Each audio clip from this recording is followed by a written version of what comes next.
So guys, today we will discuss about mole concept. Now here it start. Mole concept. So first of all, whenever we talk about mole concept, we will start with basic. We talk about atoms. अब atoms क्या होते हैं? Atoms जो होते हैं वो सबसे छोटे पार्ट होते हैं मैटर के, जो कि एक केमिकल रिएक्शन में पार्ट लेते हैं।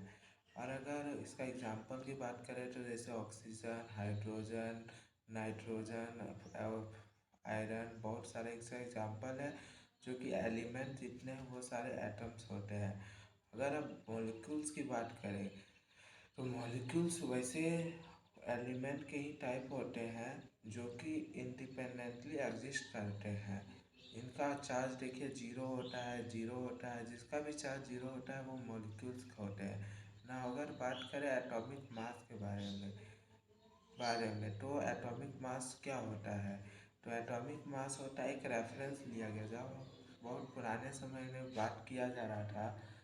बहुत पुराने समय में जब एटम की खोज हुई थी, एलिमेंट की खोज हुई थी, उसके बाद उन लोग के बारे में जब पढ़ा जाने लगा तब जैसे कि हाइड्रोजन एटम है तो इसको एक बार रेफरेंस माना गया, तब था फ्रैक्शन में मास आने लगे दूसरे का। उसी तरह ऑक्सीजन के साथ भी किया गया और भी बहुत सारे एटम के साथ किया गया। लेकिन फिर अंत में जा कर के जब कार्बन को माना गया, कार्बन का भी 3 आइसोटोप होता है, C12, C13, C14। और C12 सबसे ज़्यादा एबंडेंस में पाया जाता है, अबाउट 96% है हमारे अर्थ में। जब इसको जो है इसको रेफरेंस माना गया तब पाया गया कि अप्रॉक्सीमेटली लगभग सारे एलिमेंट का एटॉमिक नंबर ये इंटीजर टाइप में आ रहा है, जैसे 1.9999, 1.0001 इस तरह कुछ आ रहे हैं। तब इसीलिए जो है कार्बन भी नहीं, कार्बन के C12 आइसोटोप के 1/12 पार्ट को रेफरेंस माना गया। अब अगर इसका एक कार्बन का एटम का मास के बारे में अगर पता करें तो ये है 1.99 इंटू 10⁻⁻23। सो अगर हम लोग इसका यूनिट के बारे में बात करें तो इसका यूनिट है AMU, और आज के समय में इसका यूनिट हो गया है यूनिफाइड मास।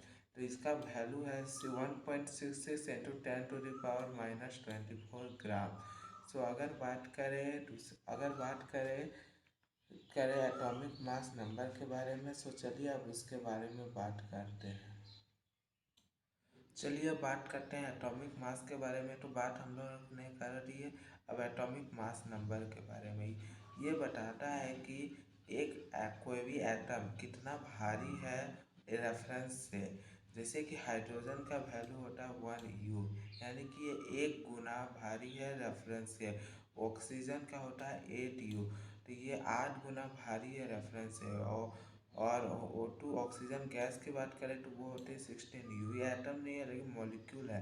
मॉलिक्यूल के लिए हम लोग मॉलिक्यूलर मास यूज़ करते हैं तो इसमें ये नहीं आएगा। जैसे कि नाइट्रोजन की बात करें तो वो 14U। ऐसे ही बहुत सारे जैसे कि मैग्नीशियम की बात करें तो ये होता है 24U। ऐसे ही बहुत सारे एग्जाम्पल है। अब अगले क्लास में हम लोग बात करेंगे मोल कॉन्सेप्ट के बारे में। So let's go.